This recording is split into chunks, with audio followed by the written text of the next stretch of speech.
Good evening, YouTube. How's everyone doing? Good evening. Koje is still muted for some reason.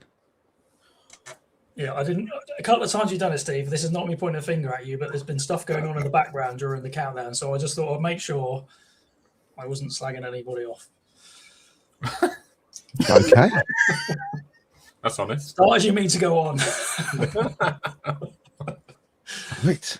Well, the chat's busy tonight. We'll start off with first one in, Scotty, who's also a new member as well. Thank you very much, Scotty. And I got to meet him today. He came round and said hi, and I gave him a box full of coral. I've got a bit spare. Did you give him a lens? A lens? No, he found his lens in the end. It was right in front of him when he opened the doors. Right there. So, yeah.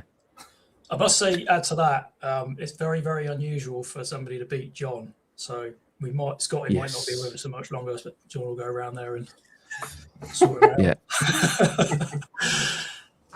How dare you? But second in was John. Good evening, John. Evening, Johnny boy. I hope you're getting all your technology ready. Oh, you just take your zip down there, Coach? Yeah. It's a long zip. So I need like a long zip. Yeah. It's just the thought of John Wright made him. Or Scotty, I'm not fussy. And then Koje was in. Good evening, Koje. Matt as well. Good evening, Matt. Dan the man. Good evening. Emma is with us. Good afternoon, Emma. Sausage.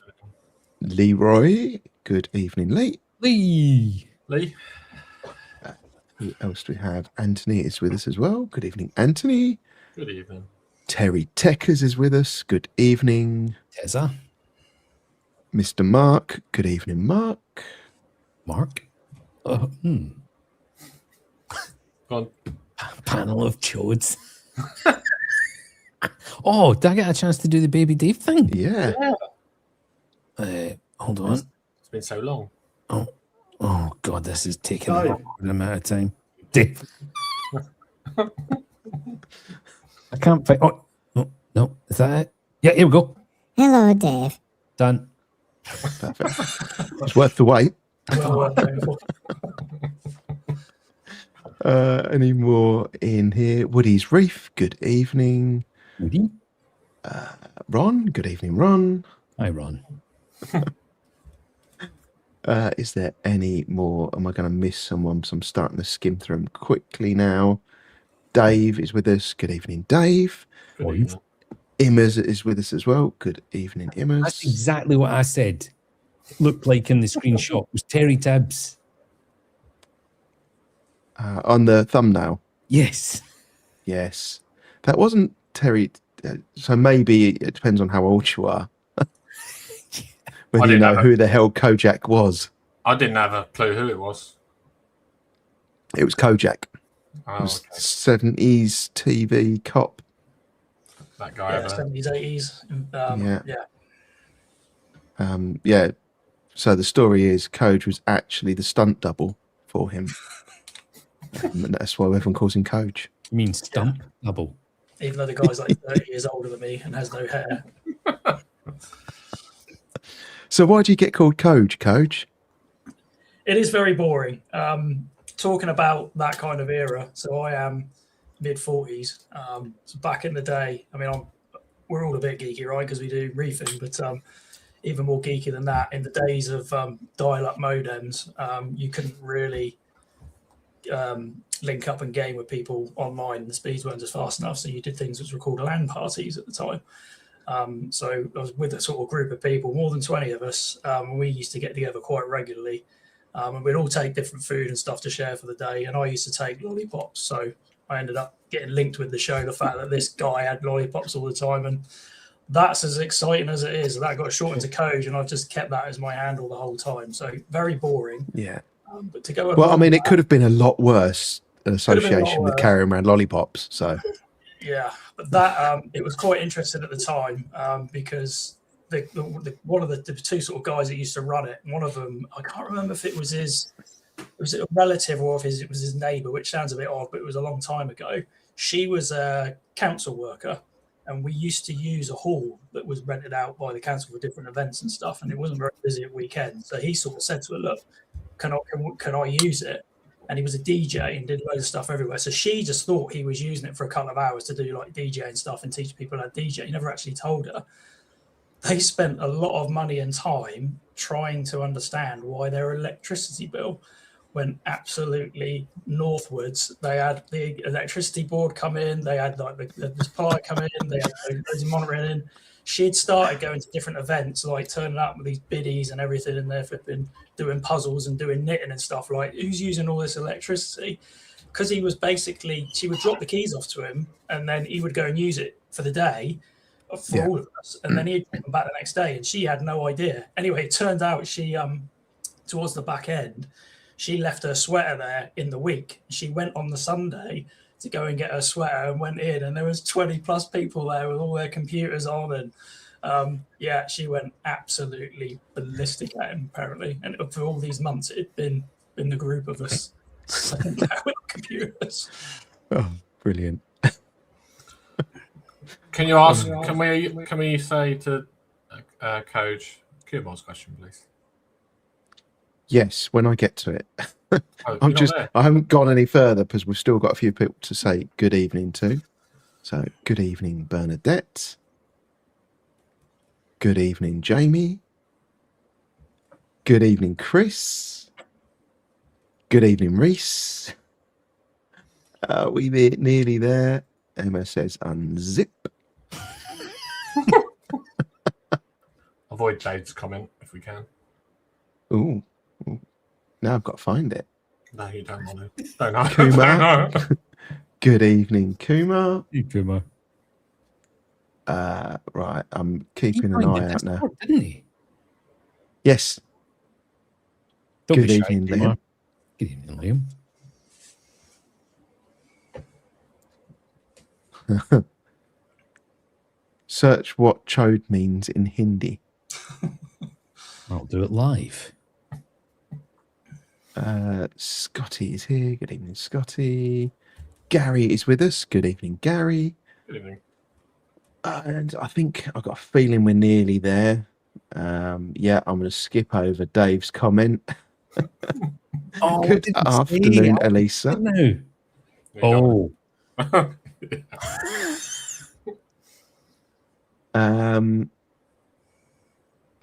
What else? Any more? No.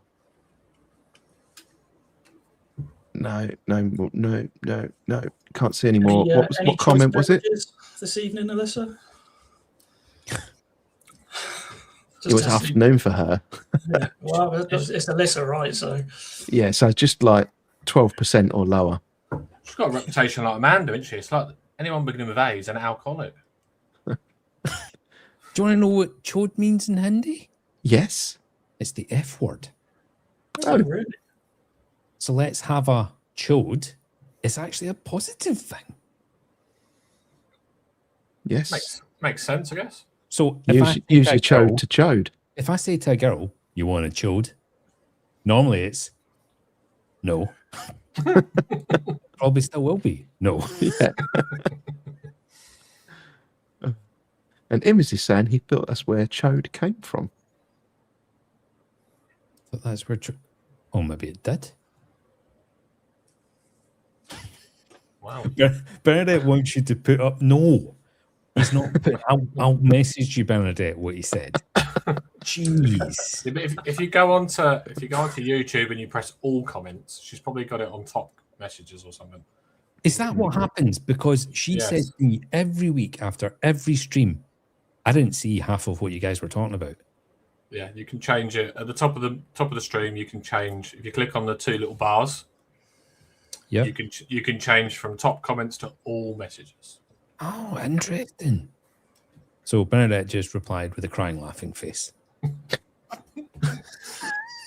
Matt, what question did you want me to ask? How many lollipops can Koje put in? I did answer in the chat. Yeah. Obviously, depends where he puts them. I have more space in other Prison pocket. Diplomatic pouch, we call it now. What the fuck are we here for, Steve? It's gone off the rails already, isn't it? It's Maybe that's how we should start every live stream. Fuck off, Pam. Yeah, fuck off, Pam. We're here to talk about DIY. Do you do it yourself often? I knew that was coming. Are we still talking about Chose? Daily. Yes. Dear. Well, let's go through what we've been up to recently, and then we'll dive into it. We'll warm up a little bit. Have you been up to anything exciting recently, Coach? Exciting, not so much. Well, obviously the trip up to London, AAC was good recently. Obviously, quite a few you guys were there as well, so that was exciting. It was a couple of weeks ago now, but yeah, that was good. Obviously, not so exciting spending the day with Dave again, but you've got to do what you can, right, to get there. So, not so exciting. Something I've been struggling with. I don't want to talk too long about this, but it was actually Ron who kind of mentioned it. I've been struggling for the last the week before it with struggling to get my calcium down and my alkalinity up. Yeah, Ron mentioned that I might be struggling with precipitation, which is something I've always kind of seen that, well, maybe 480, 500 calcium would start giving you some problems there. I haven't seen any sort of crusting of any of my sand. I haven't seen anything laying down, no cloudiness in the tank or anything like that.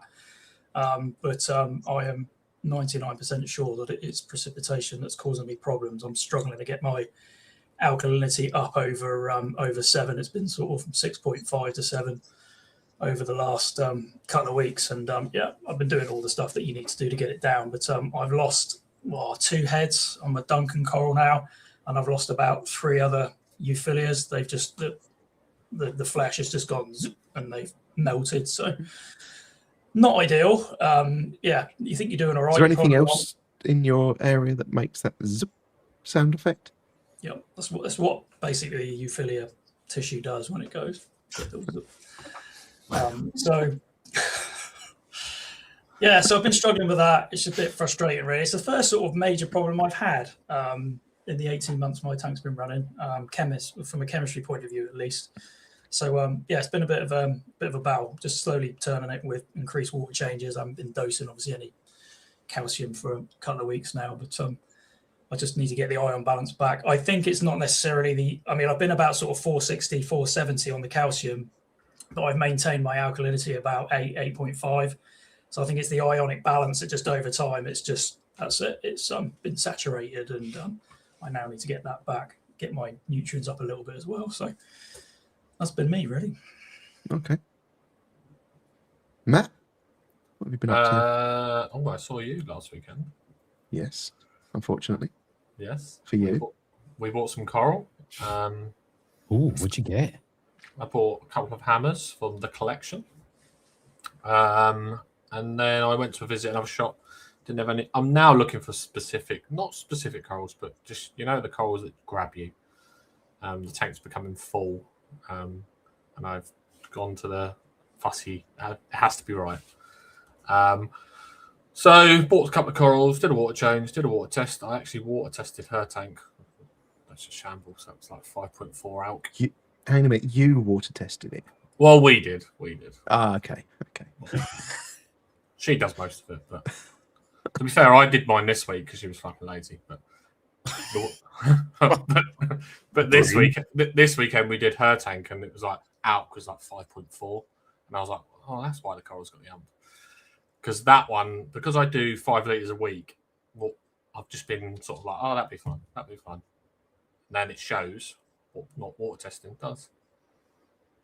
So I was about to say, so how did it get so low? Is it just literally not testing and it's just been consumed? And yeah, so because it's only 25 litre water, it's a tank.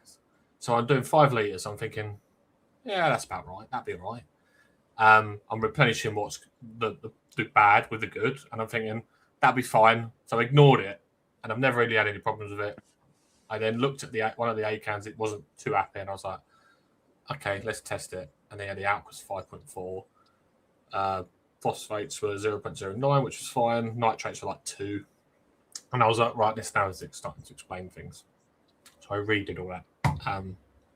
But it shows, even with a small tank, large tank, testing is crucial. And I'm going to have to do that a little bit more on her tank. Would you ever drop water from your big system and just put it straight into Roxy's tank? Or well, this is something that we talked about on the weekend, actually. Because I was saying about some corals, and they were like, you're mad. Why don't you just put your old water in your small tank? Because I guess I'm dosing traces in that. I'm really replacing it because of a little bit of nutrients. Her tank's nutrient light. So I'm now going to think about going that way and be smarter with it. I haven't been. I've just been putting like brand new water into her tank. But yeah, it would probably help her tank mature as well.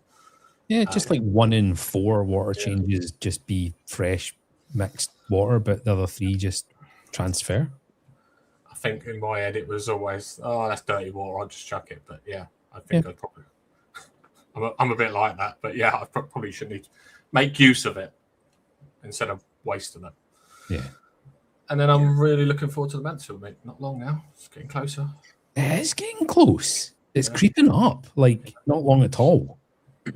Yeah. Looking forward to it. Can't wait. I can't wait. Not sure what to expect, but I'm looking forward to it. Yeah, me neither. But it's about the chat and a bit of banter and just hanging out and having a bit of fun. That's what it's all about. Yeah. Exactly that. We've hired a belly dancer for Friday night.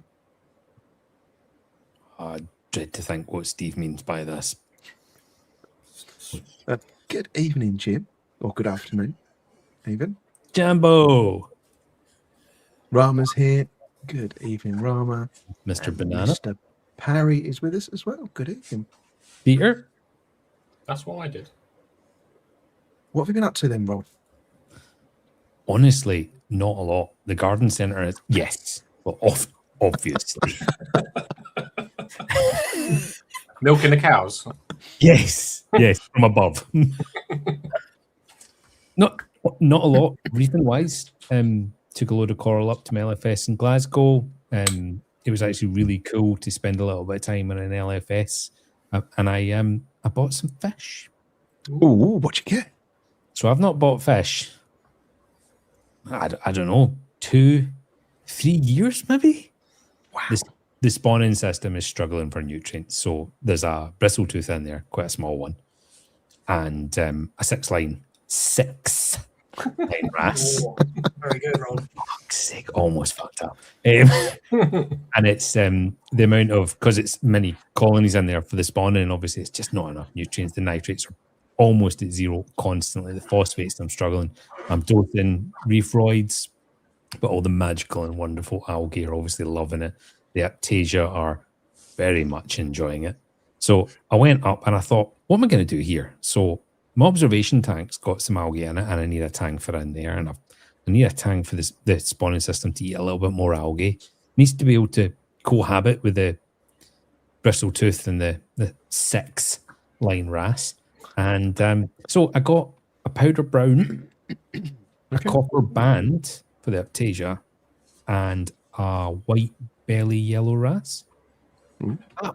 They are such amazing fish in terms of personalities. The copper band is destroying the Aptasia, and I'm just loving all the little copepods and stuff that come in the wild colonies. The tang's mowing down the algae, and the wrasse is just absolutely loving life. So it's been a while since I've bought fish, and the nutrients are slowly coming up. So I have a win.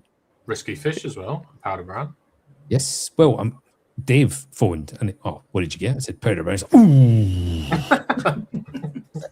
But I'm kind of by the fear with fish. I mean, that system, even if I get white spot in there or something like that, it is what it is. I'll deal with it. But the tank's pretty dirty from wild colonies and stuff anyway. So I thought, I've had white spot in the shop tank on and off for 10 years. I've got a Regal tang in there, and just once every 6 months he'll have 2 or 3 spots on him.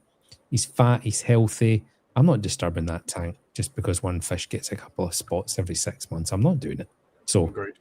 You get more virulent strains, right? So, but this one's obviously a very weak one. So, other than that, not a lot.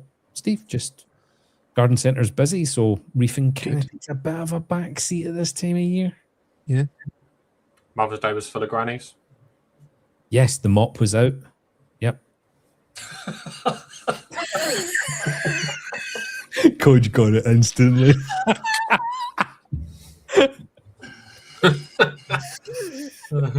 Yeah, they all had a great time. Excellent. What about you, Steve? I have got something installed in my tank today, finally. I have a little video. Cool. Oh, is that an ocean sea wave? It is with a D&D function 10,000 wave maker. Fancy. So, when I was in my LFS, Steve, buying those fish and dropping the corals off, a guy was in looking to buy a function because all of his, what are the AI version called? Nero's. Nero's. Yeah. All of the cables had failed. Yeah. Shit. I mean, one of them had cleanly snapped off the pump. Yeah. Yeah, mine did that because I got 2 Neros. Well, I've only got 1 now, but I had 2. And yeah, the cable snapped off. And, you know, I'm an electronics guy by trade. I was going to just, you know, take it apart and resolder it. It's all molded and it snapped off right at the body. So there wasn't even any little bits of wire to join to. Yeah, he said it was just like a clean cut. Yeah. He was buying one of them. Sorry. Yeah, they're really good. And if you'll notice, you can see, if I just go to that last bit again, you see the little gap around the edge here. We'll come on to that in a minute. As part of the DIY stream part. Because I've been printing this evening. How's your Apex, Steve? Being apexy. It's just not right. The salinity's still, it's a bit better, but it's still stupid. I actually went out and bought extra or new Salifert kits the other day to test to make sure my existing Salifert kits weren't old and knackered. And it was a little bit different, but not a huge amount. So I did a factory reset on the Trident, calibrated it all again. Magnesium is staying pretty much where it actually is. Alkalinity is staying pretty much where it actually is.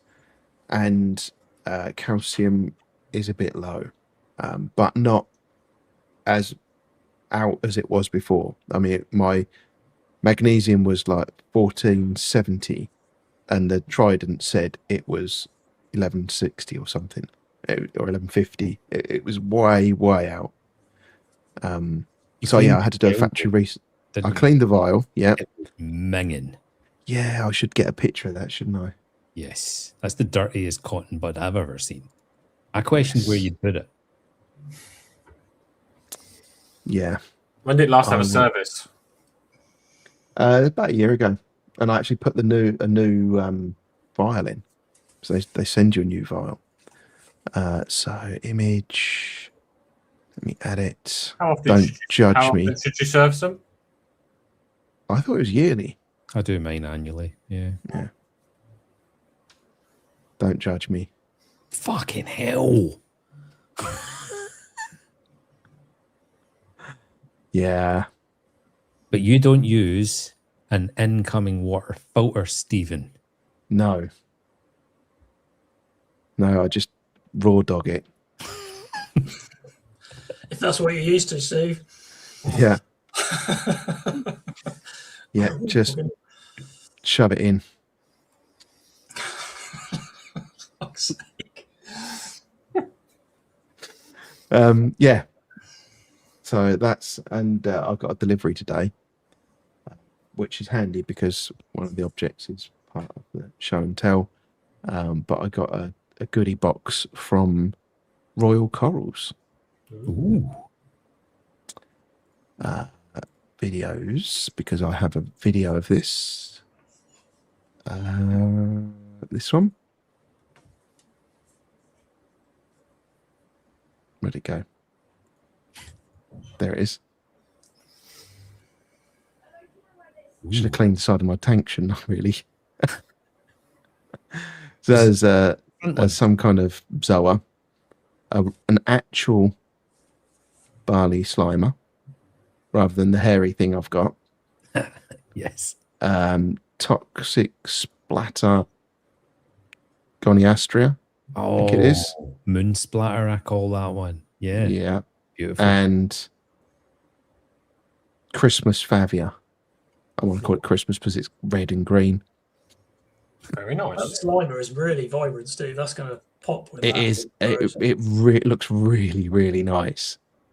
Yeah. So did you call that a mystery box, did you say? No? No, it was a I can't remember what I called it now. A surprise box. Mystery box. Yeah, I didn't call it a mystery box because basically he just messaged me and said, "Can I send you a box of stuff and get you to make a video on it?" I was like, "Yeah, all right." So I didn't know what was coming or anything. He just shipped some stuff to me, Nice. and that's what. And I got like some 3D printed stuff and bits and bobs, and it's handy because obviously we're talking about 3D printing tonight. I didn't think you meant 3D printing. I thought you meant DIY dosing. Ron, you didn't read my message. I do DIY. DIY. Fuck. I was talking about DIY everything. So Cool. Clearly, you don't know me then. no, well, you were like the control Oh. for us crazy DIYers. You're the control sample. I just put orders in. I just go, Steve, Harry, make me that. Because I can't.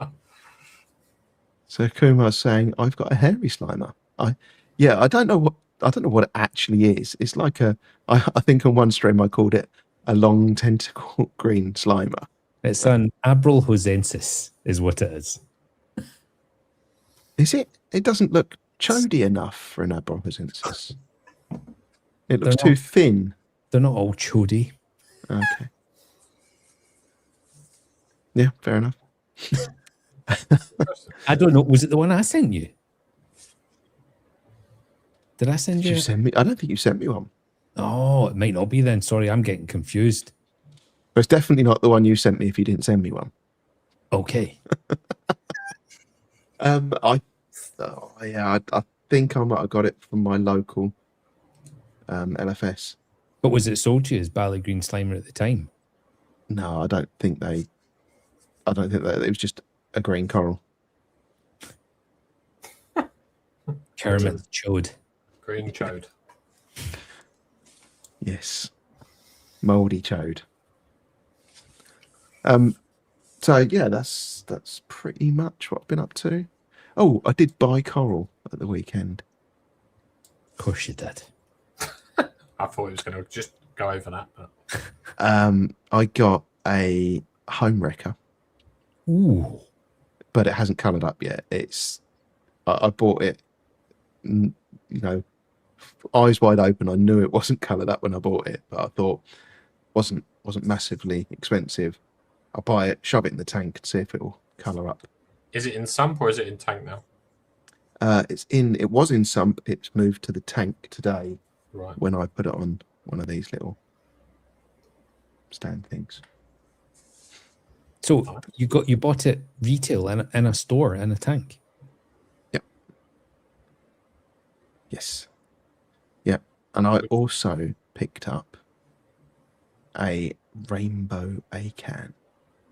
Ooh. It's got some nice colours on it. Look at Matt's face. It's very, very unhappy at the moment. Oh. It did not enjoy the ride home in the car. Was it on the roof? No, but it wasn't in a polystyrene disc or anything, so it's just like loose in a bag, and it's one polyp of acan. So it's rattled around in that bag and chuffed all its edges up. So One polyp. Who sells one polyp? Stuff like that really Yeah. frustrates me. Got rainbow in it, though, isn't it? Oh yeah, but No. even so, it's like, come on. Bungle's anus. If it's like that, if it colours up like the mother, then it's going to be a very nice coral. yes, the special one is doing okay. You can just say my name, Peter. I mean, seriously. Yeah, I'm keeping a close eye on him, but he's doing all right so far. So I've got an extra special coral, which is that one. Salty Wednesdays. Salty Wednesdays? I was just playing a rhyming game. Are we talking reefing or? Well, The last, I don't get that one. the last bit don't work. Oh, Dan. Oh yeah, That's good. Dan might have just bubbled it there. He got it. Ooh. So you got Walt Disney and Bill Murray now, Steve. Yes, my Bill Murray is like a micro penis, though. Chode of chodes. It's Bit like okay. 1 millimeter diameter and about 4 millimeters long. It's a grower. But it's basing out. It's getting there. It's gonna make it. I keep looking at Dave's Bill Murray, and I'm like, what a beautiful coral. It is stunning. It's just really nice. Just got a death wish, though, isn't it, Ron?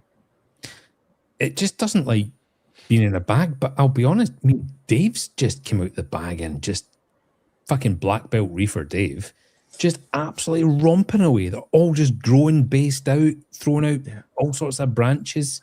I mean, even he's gobsmacked. Well, that delivery that you sent that turned up at like 2:30 or something in the end. Yeah. I had the coral delivery today was here at 9:00. I don't get it. I don't know what's going on. Well, John Corals left here 2:30, 3 o'clock, and they were with him by like 8 minutes past 9 in the morning. Yeah. It was And unreal. when I looked, the box went to Chelmsford, which is the big shipping area near here. And then it went from there to Basildon and then back to Chelmsford and then out to my local one. Like they put it on the wrong van or something. I don't know what happened, but I just need to cut smaller frags. That's my problem. My corals are yes. 3 or 4 times bigger than what I should be shipping. And I know that. It's just I like to try and... Well, that latest cage design was a little bit smaller, wasn't it? So that you can fit 6 in a box.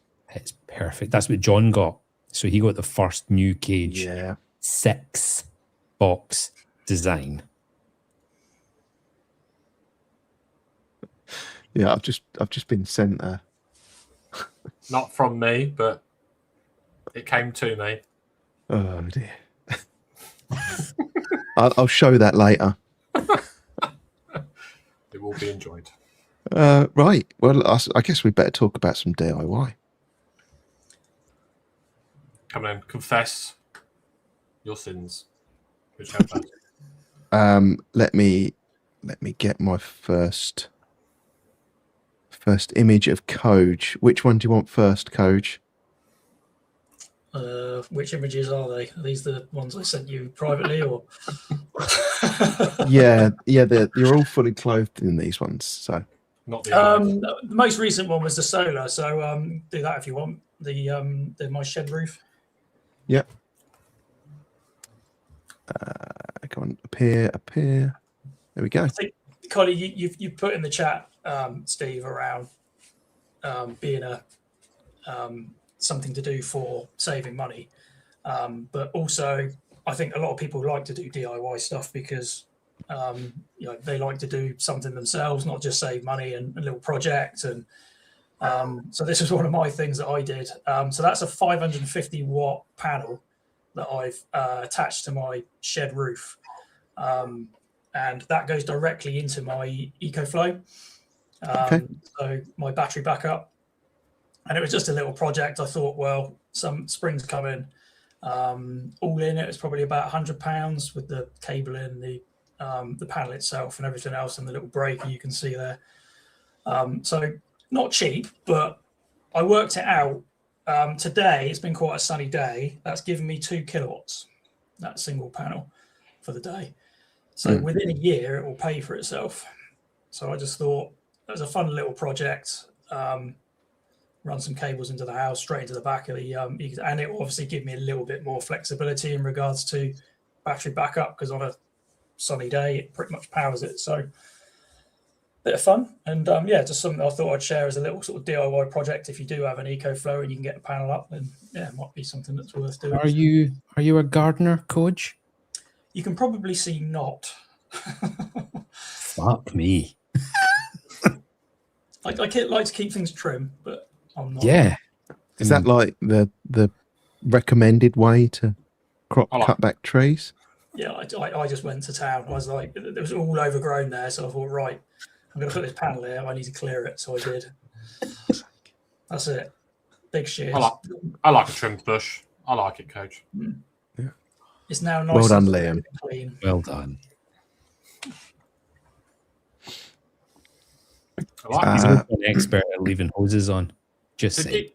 Do you run your tank on the EcoFlow regularly to try and keep it discharging, charging? Or? Yeah, it's not very interesting. I did actually send Steve a picture of the actual EcoFlow app whilst it was charging, but I think I've got mine set now to, I think it's 60% of my battery is my backup reserve. So it will use that 40% to kind of, charge up. And you can see it's got 406 watts there from the solar. And it's so that output of 620 watts is basically using that 40% of the battery and the solar, and it kind of just does that throughout the day. And obviously when you don't have enough and it gets to 60%, it will then use the grid. But yeah, I looked at today and I had, it was 1.9 kilowatt hours today.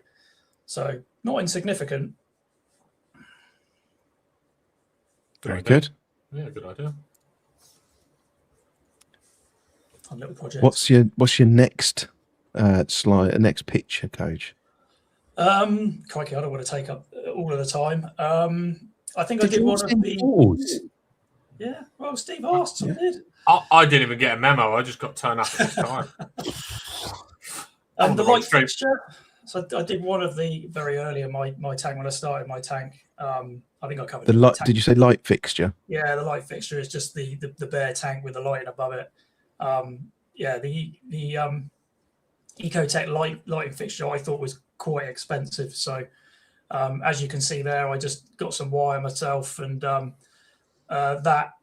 actual fixture itself, the beam you can see there is just 2 pieces of aluminium extrude that I've just basically bolted together. So yeah, that's it. And I just cut the lanyards to then just hang the XR15. So yeah, use your orange fill on that. It'll look quite nice. So how have you attached the lights to the aluminium? It looks like, is it like metal loops or something? Yeah, they're just lanyards. So it's just stainless steel lanyards, which you can get a pack of Amazon for like £4. So yeah, that's all I've used. They're just stainless steel lanyards, and you can move them around easy enough and tilt them. And I sort of just drilled a few holes in the side so to hide all the wires through. Because it's L section, you can, as you take it apart, I just cut a little slot in it basically. So I feed the wires inside the tube, if you will. Sorry about my camera. I don't know really what's going on. It's not picking me up very well, but So how do you attach the lights to the lanyard? Does it go through the hanging loops?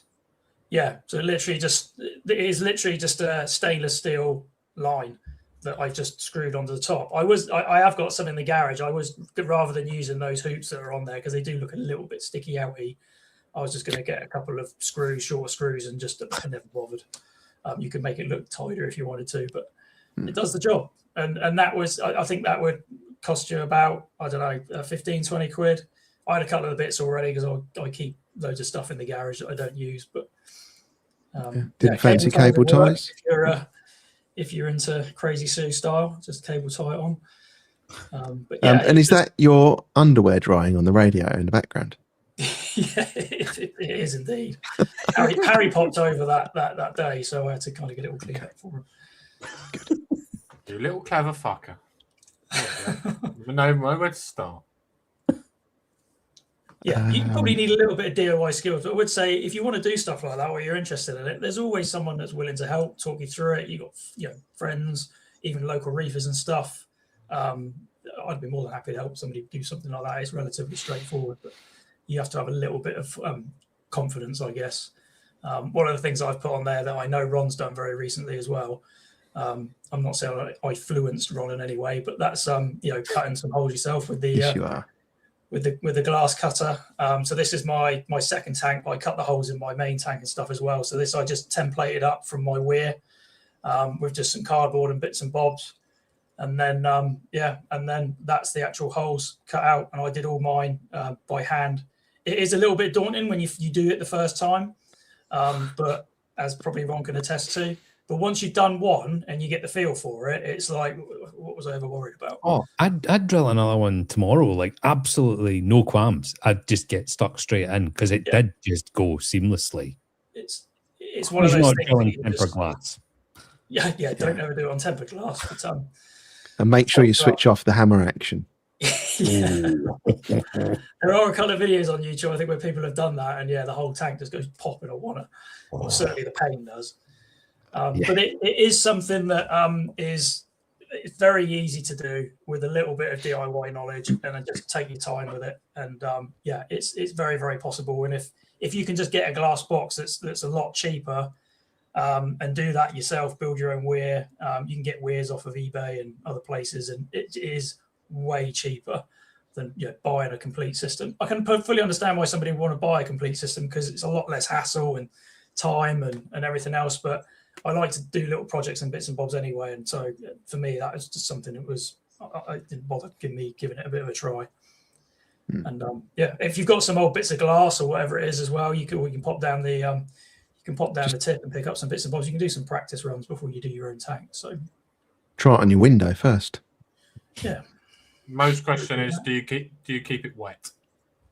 You've got to continuously spray it. Yeah. Well, I just spat on mine, Coach. I don't know whether that worked for me. Oh yeah, I was gonna hit the sound. Yeah, no, I'm not gonna. Helmo. Nope. Tank tour. The only other thing funny you should say that. Come on, Mo, you've got to do it. Do it live. Fucking slowest tank tour booking. Yeah, I am beyond guilt. Thanks. I think the other things I sent you, Steve, was these were my tropical tanks, but again, it was just another thing for people if you're on a budget. Yeah. Sorry.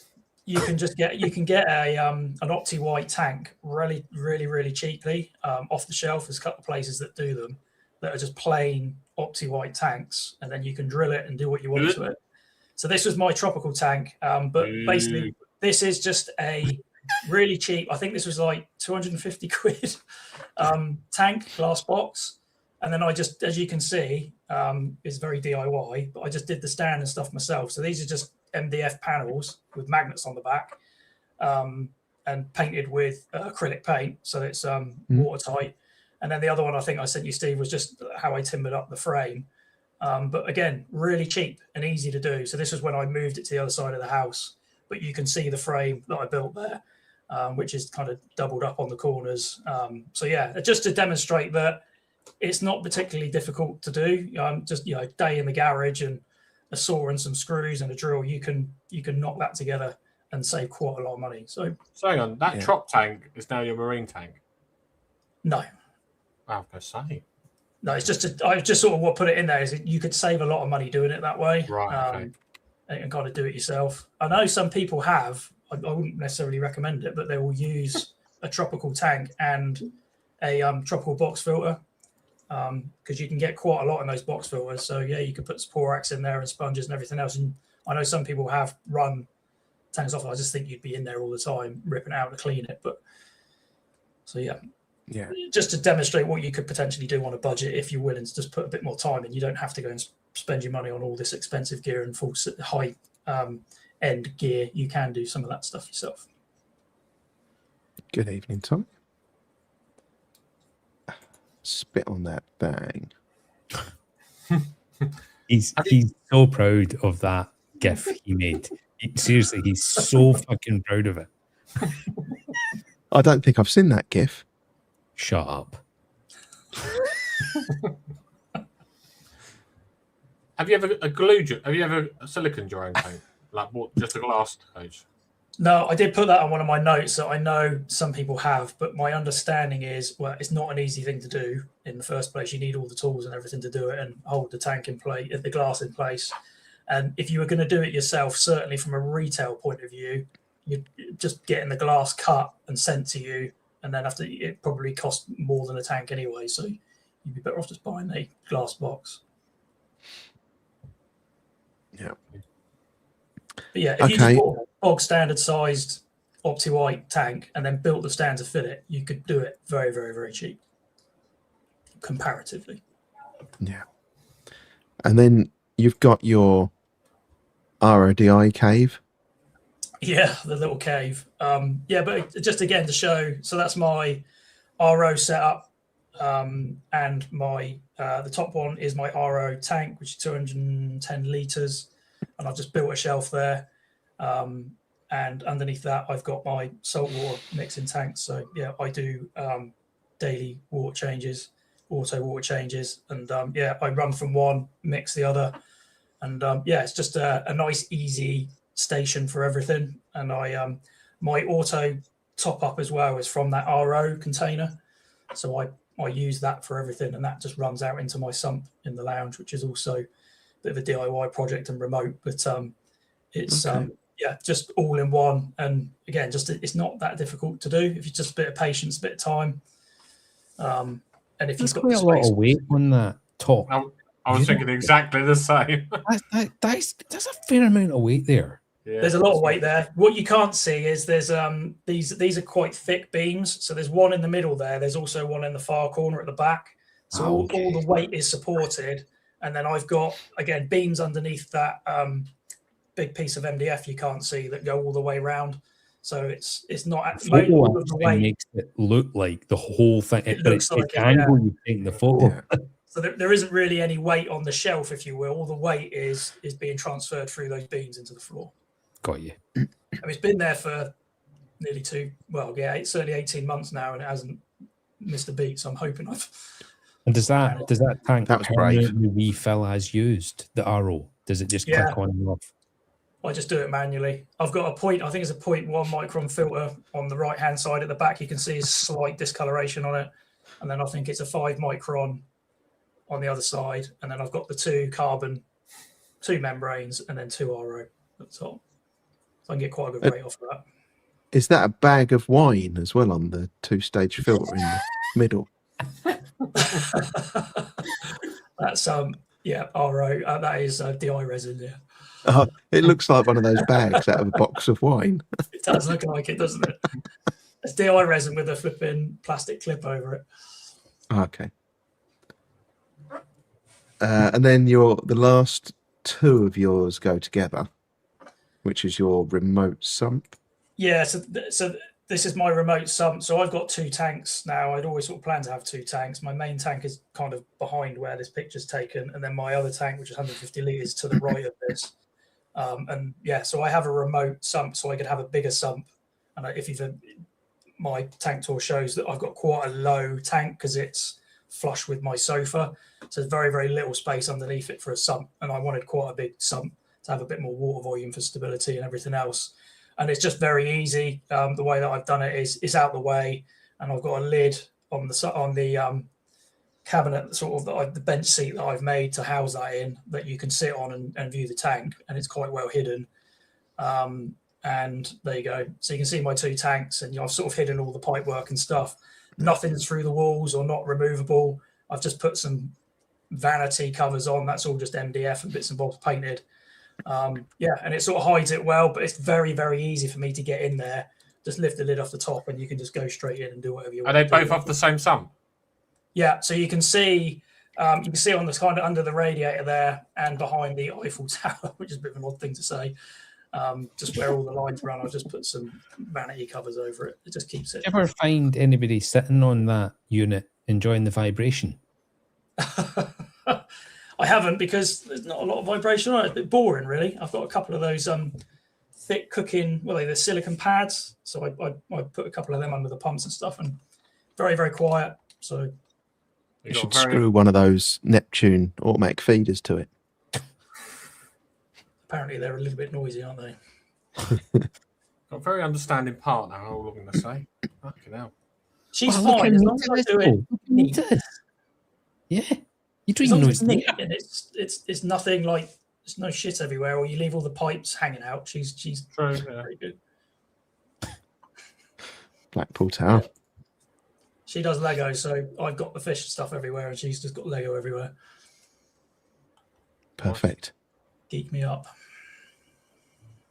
I feel terrible now. Koje has shown so much stuff, and I've got nothing.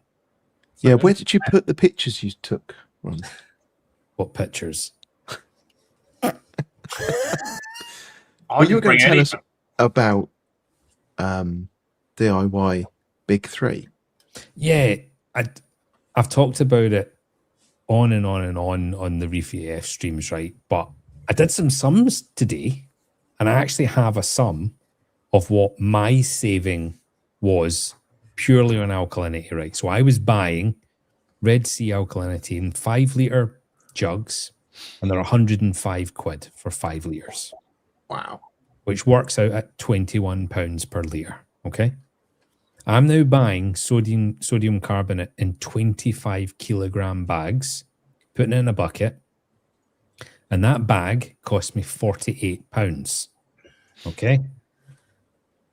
It makes 132 litres of alkalinity solution, which works out at 36 pence a litre.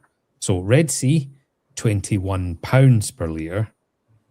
DIY, 36 pence per litre.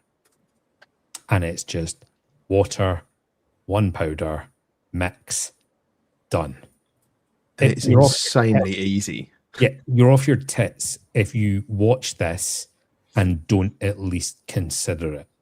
No matter what size your tank is, because Matt was talking in the green room, doesn't really make sense for me. My tank's too small. You're still going to make a massive saving over a long enough time. Like seriously, 21 quid per litre to 36 pence. Yeah.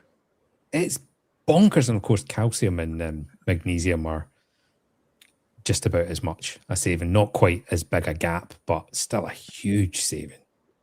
You just need a little magnetic stirrer, a beaker. Harry makes it without that.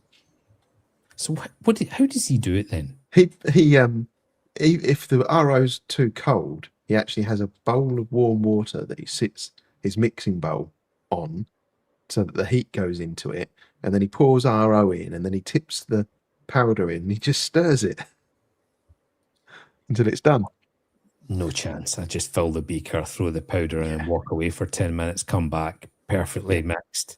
I do pass it through a micron filter because you don't know what such big bags of sodium carbonate might have little particles in them or something. And now and again, you'll find tiny little black grains of sand in the filter, maybe 2 or 3 per 2 litres of mixture.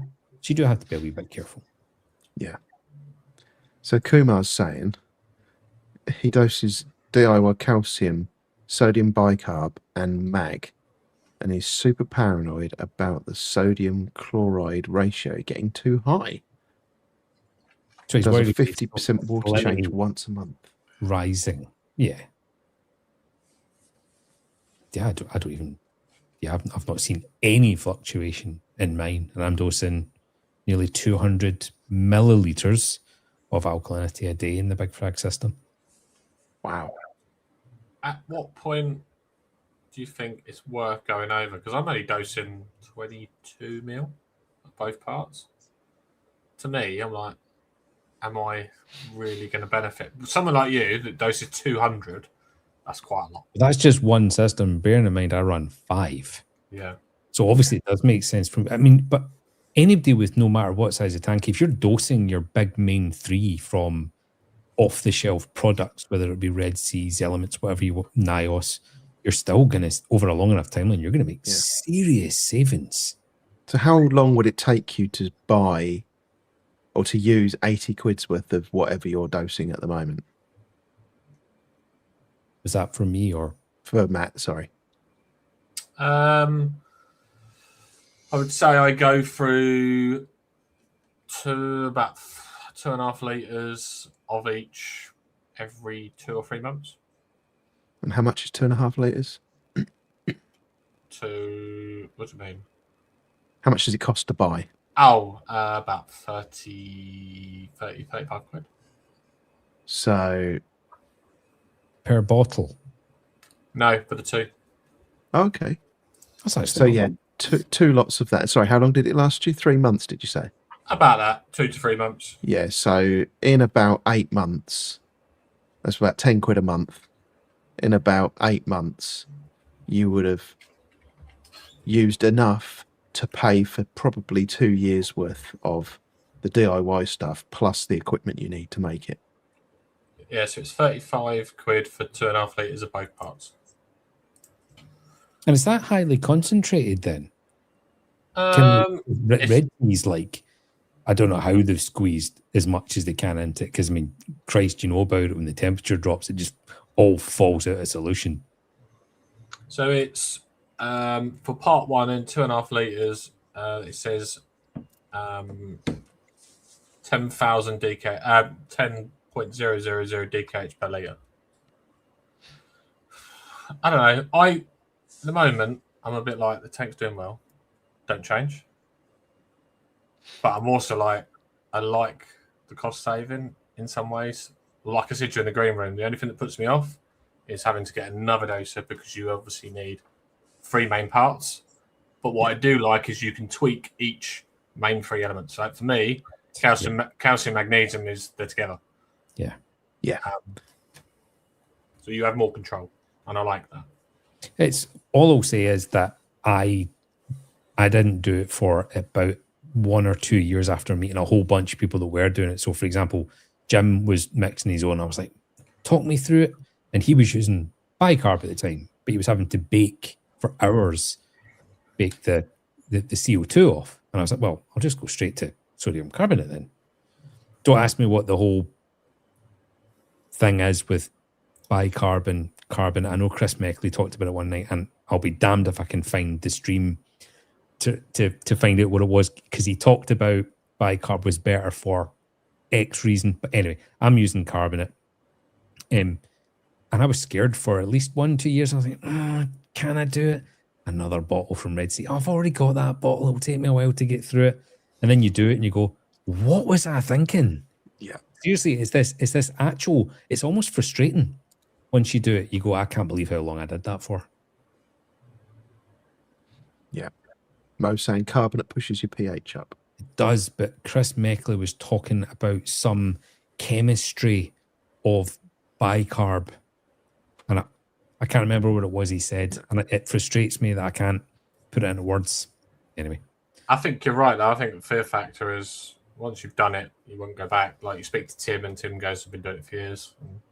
yeah, I mean, I sent away a couple of ICPs, so it's month 1 ICP, month 2 ICP, and I think month 3 ICP when I first started doing just alkalinity, just to check I wasn't adding something else into the tank that shouldn't be there, and it was all absolutely spot on. And then again, I moved on to the calcium and magnesium. I used the 2 different magnesium sulfate, heptahydrate, and chloride hexahydrate, mixed them 2 together, and then again ICPs every month for about 3 months, and yeah, I've just not looked back. It's crazy. Yeah. You are right, Scotty. Seriously, this guy. Oh, come on. I was so nervous about it, and then I just did it. Like you say, it's just, you think, why was I making such a big deal out of this? But you look It's at the easy. tank, right? And you almost look at a bottle by a company and you're like, well, I can hold them accountable. If I fuck this up, it's their fault. Whereas when you mix it yourself, then it kind of falls on you, doesn't it? Yeah, but I kind of like that. I kind of trust myself more than other people for most things. Have trust issues. Most things, Steve, except maybe moving tanks. Ooh. Yeah.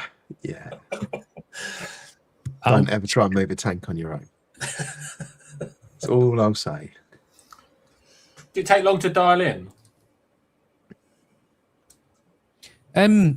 So obviously, when you buy, just to say Red Sea, because that's what I was using, it tells you quantity to raise 1 DKH and 100 litres of water. No, I would say maybe 3 or 4 days, bearing in mind I'm running a Trident, so the Trident's automatically testing for me 4 times a day. I also turned on automatic dosing, so it actually started to work it all out for me. I'm dosing a little bit more than I did milliliter-wise in comparison to Red Sea, but like I say, I was having problems. The shop gets down below 10 degrees in the evenings in the winter, and the dosing container was just a solid block of precipitated alkalinity. So yeah, I had to dial it back. Magnesium I had to drop by 15% to begin with as well, because it was also slightly precipitating. I think if I went Aqua Whiz or something, I think I would maybe consider it. Yeah. What I quite liked with my new tank is when you got new tank and you got new sand, it sucks up loads of magnesium and calcium. And I mean, I was dosing a just insane amount of magnesium every day, and it was almost disappearing. If I was running like the Red Sea, the ratio would have gone all out. I would have been dosing so much to try and keep up with magnesium, and my calcium would have gone through the roof. Having them all separate, you're in complete control over how much of each you're putting in, and you can combat that, like that spike in demand for magnesium and calcium. It doesn't matter so much when it only costs 30 pence a litre compared to 12 quid a litre. You know, I've been known to mix too much alkalinity, Steve, and it doesn't go in my container, and I just put it in the sink. Because that's how it's probably 10 pence. Yeah. You're not going to do that with 2-part. What takes the piss though is, didn't you think how much they charge for this? Like the reefing tax. Yes. It's crazy. Well, so there is another side to that.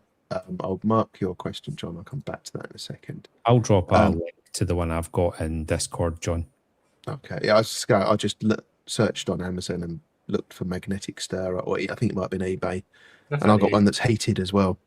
But yeah, so if you're mixing it into solution and then shipping it around, it costs a lot more to ship around, because you're shipping around a load of, like, 90% of it is water that you're paying to ship around. So there is some efficiencies there that you get, but yeah, it is mainly reef tax. That's for sure. That's shocking. That's shocking. It's a shocking difference in price. Because if you, like, say you work it out, I'm paying 35 quid for 2.5 litres of all three. I'd like to know what yours would cost for 2.5 litres. Probably less than a fiver. Yeah. Probably less than a couple of quid, probably. I think so. I think you're looking like £1.80, £1.60, something like that. Which is shocking, isn't it? When you think about it. Yeah. I've sent you a link, John, on Discord. Perfect. Thank you, Ron. Good afternoon, Perry's Reef. New name. Hope you're doing well. 3D printing. I mean, Ron, you've got a 3D printer now. What's your favourite 3D printed thing? Keep it reefing, Ron. Keep it reefing. Well, recently I'm allowed to choose, and because recently my favourite one is the plaque for Pumpkin Hunt of the Month.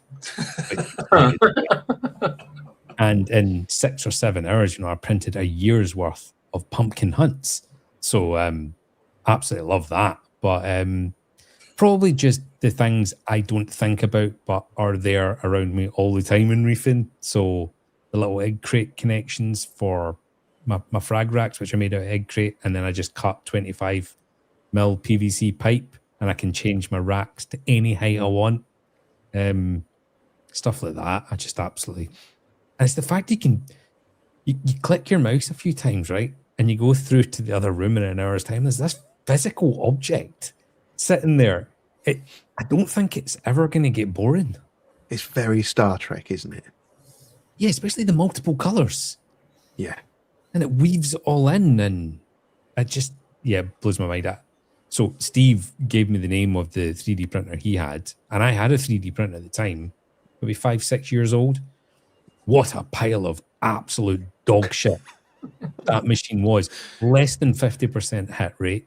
You would come in to gigantic balls of pubic hair after leaving it for hours and hours and hours to print, and it was just like a giant minge had jumped out of a big pair of pants. Come straight out of the 70s. Yeah. And then you told me about the Bamboo Labs P1S, and I sat it on the thing and printed a benchy, and it's just immaculate. Yeah. It's crazy how different it is. For reefing though in particular, it's so handy. Yeah. I work in heavy engineering, and we're trying to modernise a few bits and bobs at our site, and we've just spent, I think it was about 2 million on a massive 3D printer that can do all metal parts and stuff like that as well. And the guys have been using that the last couple of weeks to do like a load of prototyping, like valves and different things that they can make. And like you say, Steve, it's really impressive what can be done now with the technology, how good it is. Yeah, we've got a metal 3D printer at our work. It's crazy what they can print. They can print almost anything. You know, engineering designs that you couldn't think or you couldn't make before because you had to machine them as separate parts and then connect them together. No longer needed. You can just 3D print it as one piece. It's just phenomenal. They've had it in watch some of the same YouTube channels as I do to do with like cars and supercars and stuff. And you know, Christian Koenigsegg's talking about his engine. He's like, "Oh yeah, we 3D printed that bit." It's like, what? Scary, it's really impressive. You see some of the stuff that they use in Formula One as well. A lot of the stuff's all hollow now, and they use AI to kind of work out all the stress loads and everything else, and then they minimize the material where all the stresses are. And like you say, Steve, you can just print it through. You don't have to get inside. There's no machining, and it's perfectly formed to deal with the stresses it's going to handle. And they don't weigh anything, and they're strong in all the directions only that they need to be strong in. It's really impressive. Yeah, putting it together with AI was one of the biggest mind-blowing things I did that day when I went to my drawer and my 32mm pipe overflow strainer broke because of the UV light. I think it must have just been PLA. And I thought I had another one and I didn't. And I was like, I'll Google it. Nobody had them. So I just said to ChatGPT, design me a 32mm strainer for a blah, blah, blah, blah, blah. Couple of tweaks, sent it to the printer. 2 hours later, I had a 32mm strainer for my tank. Unreal. Yeah. Crazy. Yeah, it is. I mean, I'm a little bit hesitant on some of that. I've asked ChatGPT to design a couple of 3D parts, and it's done a bit of a shoddy job. But I have access to CAD software, so I'm quite happy to just design my own stuff. And I've got a little slideshow in a minute of lots of different things that I've designed that either I didn't have one here, or the one that I've got here is in my tank, and I'll be fucked if I'm going to drag it all out and disconnect everything. No, Dave, I designed that myself. That was such a simple one that I didn't need to ask ChatGPT to design it. It was a very similar design to this, but it wasn't as long. It had a bigger base on it. I just put into Google 3D penis. Thanks, Dave. But this is like really simple one.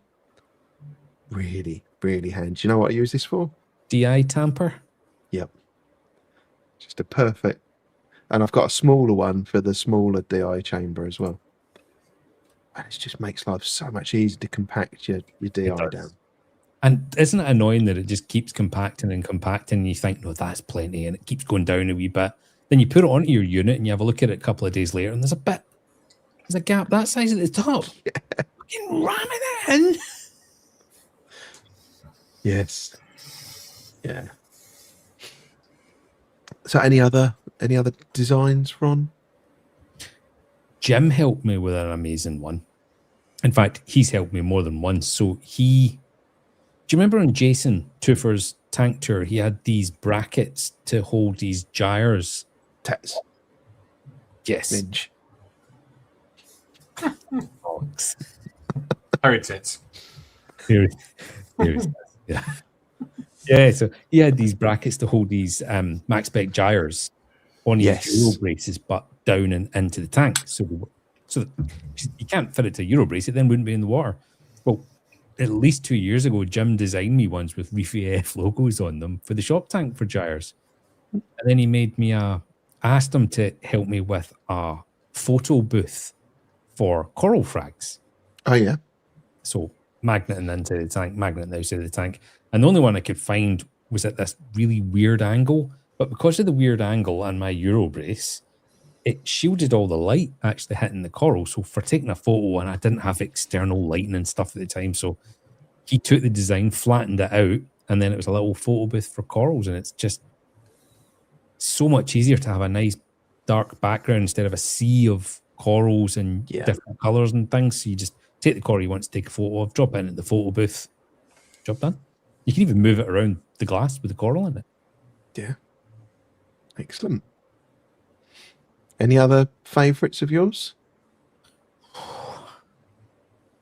I can't think of any others right now. I mean, No? I've got 3D printed stuff all over the place. But you put me on the spot. Yeah. Do you make anything for keep it clean? Do you make anything for Bernadette in the kitchen or anything like that? Like real, like normal life stuff? Yeah. So we do cookie cutters, which are kind of single use. By single use, I mean we'll make 200 or 300 biscuits with them, and then we have to bin them. Because I spoke to Harry about it. It says you have to be careful with food because as much as we can't see the layers in the 3D prints, food can get trapped in them. But yeah, door handles for kitchen units. You just quickly print a new handle and boom, it's there, it's done. Yeah, the garden center's covered in 3D prints. What shape were the cookie cutters you made? Why are you asking that question, Steve? Well, I'm just wondering whether you've done any. No, they've all been Christmas, Valentine's Day, Mother's Day related. Well, it would work for Valentine's Day. It would. Or reef meats. Chode cookies. You could have a hairy minge cake. There's something definitely not appetizing about that. Hold on. Hairy minge cake. What else have I? So let's the little. There we go. A little coral stand. Cock ring? No, it's just me for that. So I've got a bigger version of that, and I use Oh, it yeah. for holding my. That's Dave's, that one. No, I use it for holding my super glue upside down for when I'm free. That's a really good idea. I'm trying to look. I have got a picture. Yes, I thought I'd taken a picture. I thought it was Dave's chair. Here we go. So there's my two special corals sat in these little baskety things. So this is Homewrecker and Walt Disney. Yep. As you can see, there's like that they're not happy at the moment, but And a fat A can. and some fat A cans in the background. Yeah. Fake hands. Yeah, they've got a bit of basing out to do, haven't they, before they're going to be happy. Yeah. But yeah, so that's another little one. Not my design. This is a turbulent little random flow generator. I've never used one of them. Do they work? Yes. Yeah, they really do. I printed 32mm version of this, because the outlet I've got is 32mm here. And it was a little bit too restrictive, which it's obviously supposed to be restrictive, and that's what helps divert it off randomly. But I put this into my CAD software and I punched a bigger hole out of it. I reamed it out a little bit. And now there's more flow and less randomness. So did you find your pump was getting back pressure from the original version? Well, what I wanted, because I've got 2 pumps, one running each outlet, and I wanted to have them on 50%. Yes. And it wasn't quite enough to push it through the hole. So I trimmed it out a bit. Now it's free flowing. Sucks, children. Everyone's just sitting smirking. No, not rimmed it out, reamed it out. But yeah, and then I've got that. Oh, look at that. Hang on, just go back. Hang on, Ron. You've never used a random flow generator? Nope. I had the very, very early version on the TMC habitat years ago, and the return had a little kind of cage, and then the bit inside it actually physically spun. Oh, really? Yeah, so it just kind of diverted it around. It would get jammed up with slime and stuff pretty quick, though. I like them. G'day, mate. Very, Hey, Melinda. they're very maintenance free. I've not touched mine since, and they're always clean.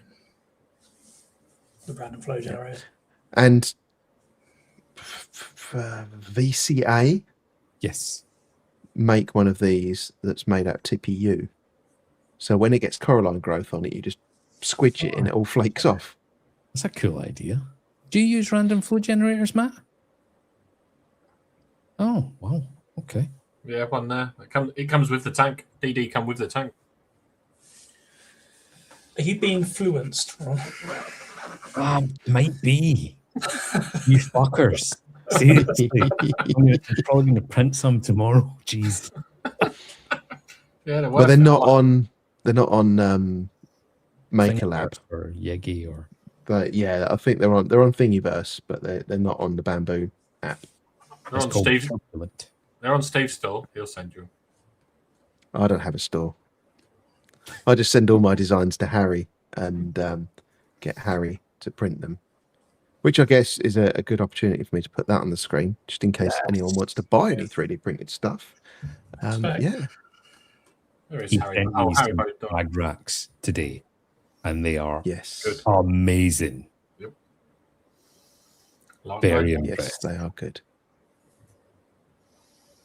That used to sit on top of my Bubble Magus Curve 5 skimmer. What for?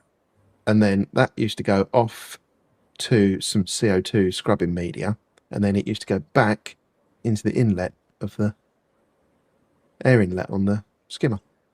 So it was a recirculating CO2 scrubber. Oh, okay. Got you. And I designed it. I'm not quite sure if you can see in the minging bit where I didn't actually bother cleaning it. There's a lip there. So it actually sat on that lip on the lid. So you've not had the Bubble Magus Curve 5 for how long? 8 months. And you've still got fish shit sitting on that lid, sitting on your desk. Well, it wasn't sat on my desk. It was sat in the garage. Oh. I just went and got it at the garage to talk about it.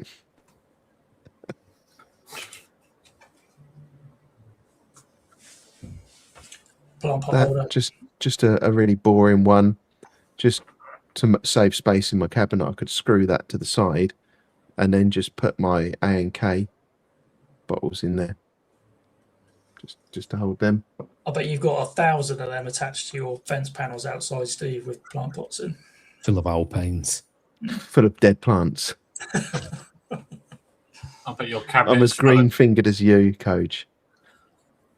Cabinet's full of DIY, I reckon, Steve.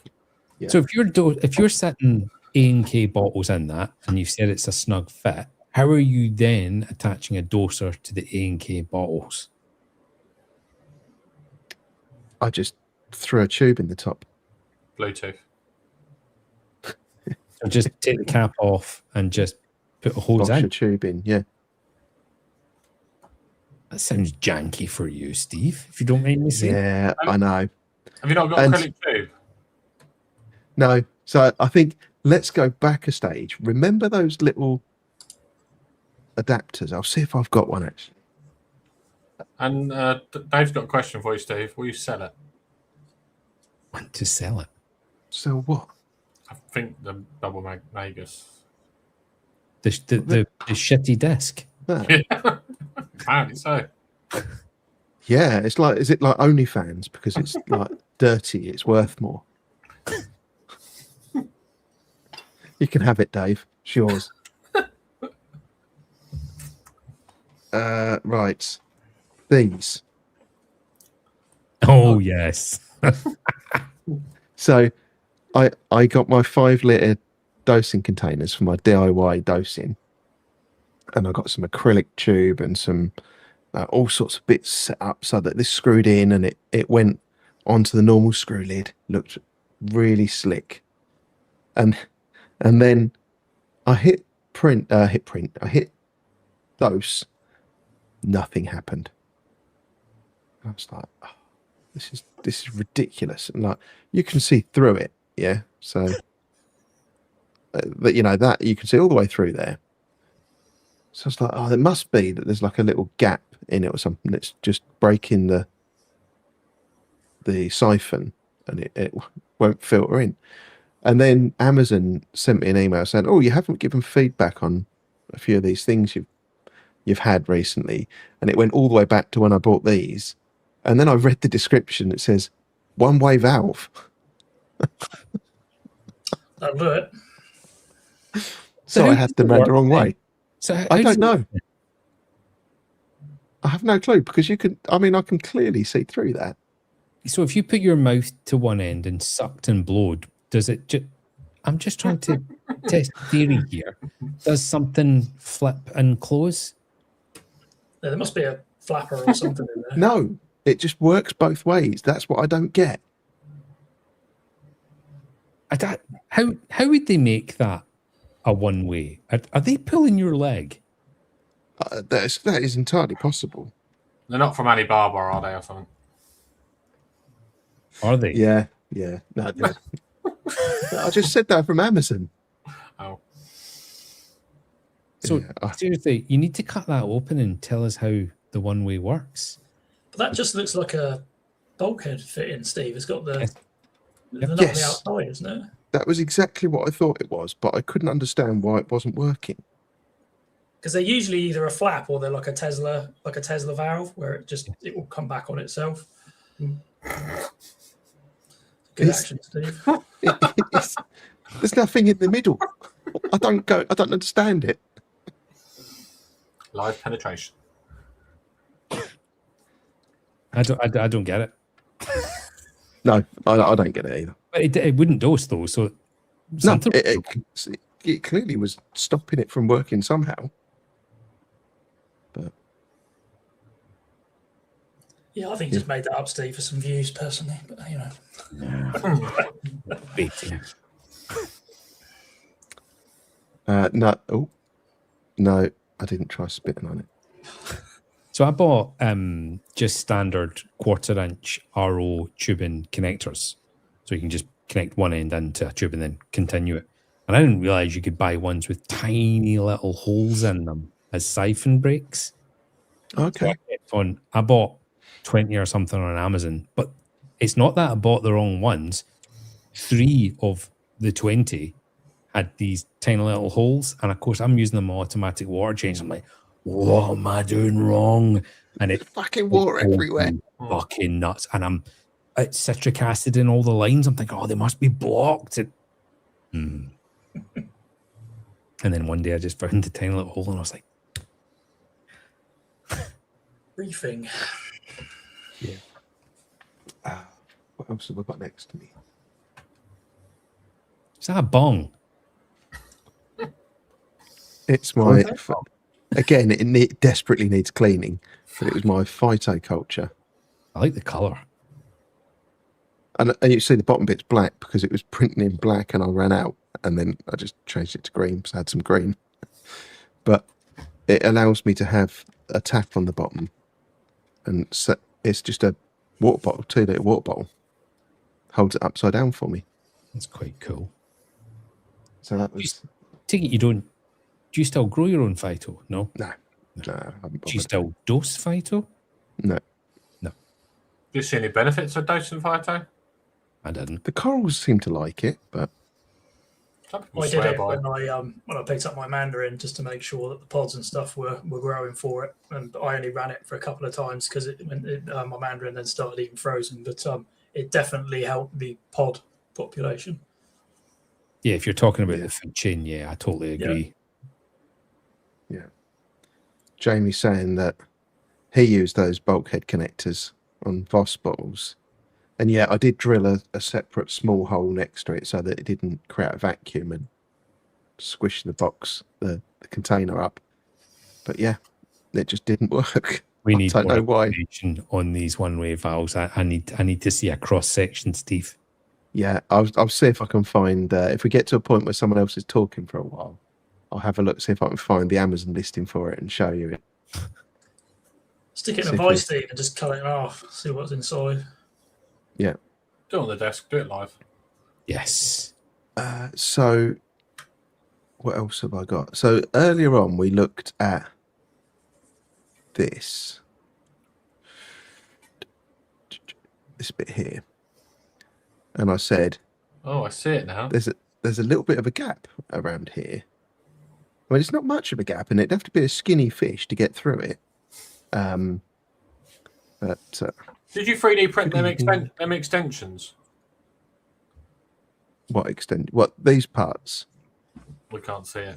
Oh, you can't see my mouse, can you? The angled bits. Yeah, No, that's just bits of metal bit Okay. cut. they're just metal bits. So what I did is I 3D printed a little sliding cover. Nice. And if I... Oh. Yeah, that's one. Let me grab it.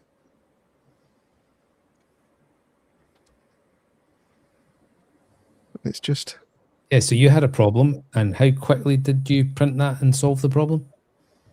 I had the problem, and within an hour and a half, I designed it and printed it. That's just amazing.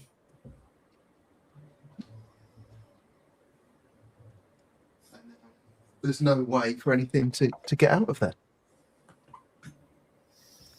which is good. And then this is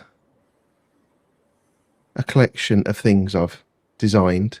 So this is showing it in CAD because the things are actually in my tank. But that is a replacement for the Neptune probe holder, and it's got a spare one to hold a spare probe for me as well. Just hangs on the sump. So you can change the drop on that to suit any sump. Yep. Nice.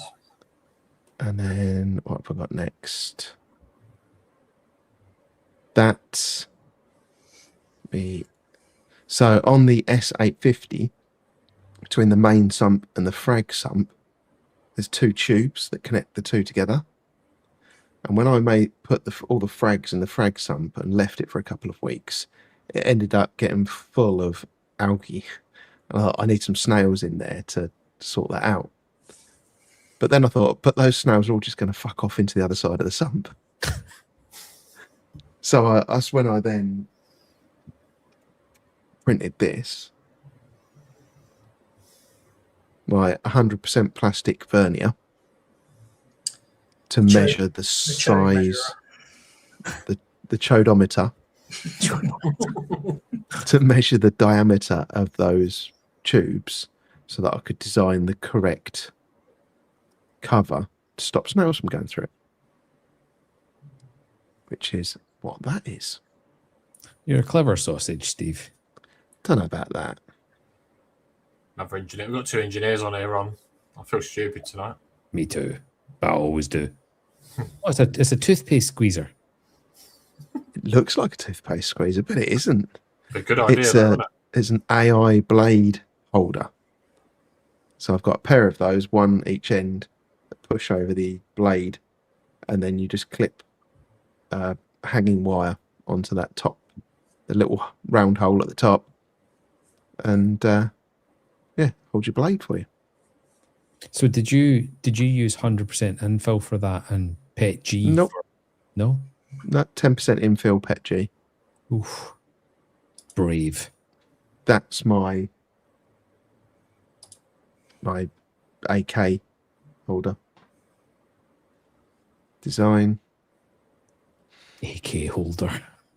Yeah, not an assault rifle. That's the dosing nozzle that I printed for the other end that clips on the sump, and the dosing lines push onto the top, and then it just drips out the bottom into the sump. I like that idea. You'll recognise that one. Yes. It's my plum cages. Yes. What design though? It's done phenomenal. Yeah, it's done the Like- trick, isn't it? Game changer in terms of acros getting broken during shipping. The only problem is that a lot of my corals don't fit. Yes, but we've established why that is, haven't we? I know. This is a dual heater holder, as in two, not the company dual. Very good, Steve. Just to keep them away from the glass in case they ever get a bit too hot. I don't want. I heard a bit of a nightmare about someone's heater failing and cracking their sump. So yeah, it keeps it away from the side and the bottom. That's cool. Just Also, very minimalist. Doesn't need any strength in it. pull your heater out and put it back in and it will clean it. Yeah. True. Very true. That is my UV holder. So I've got the D&D 48 watt UV, and the bracket, it's got the bracket with the two bits that kind of go out that you would screw to the wall, and that just sits in that top slot there, just holds it, and the bottom bit just slips over the edge of your sump glass, just holds it upright for you. That's a cool idea because they are so huge. They are such a pain to mount. Yeah. And that's the phytoculture thing. But It's like the Moonlander, yeah, it's a jet engine nozzle, really. the Lem. The eagle. Yes. Can you guess what that is? Yep. Is that the cannon holder? Cannon holder, yeah. That is, yeah. That I made for Rob for his extra tall tank. So that's a, I think, 35-degree angle it sits at. That's all gone. Probably in the bush, mate. Now Yeah, it's crazy, isn't it? it's in the I bush. did all these little squares in the side that you can put personalised vanity plates in. Which is what everyone needs for their pump holder. That's really important, Yes. Steve. Well done. Yeah, well, I did some special ones for Rob, didn't I? Yes, you did. I've actually got that song on my little soundboard, but I won't play it, Steve. No, thank God. I think that was all of my designs. That's everything I've... Well done, Steve. That is seriously, that's another level. That's like every problem solved by 3D printing. It's fucking crazy. But I think that the point is that's just scratching the surface. Yeah. You know, I wouldn't say I'm particularly great at CAD. I'm quite lucky that I've got some people at work that I can go, I've done this and it's not right, or it doesn't. Try to change a dimension and it's now looks like a potato.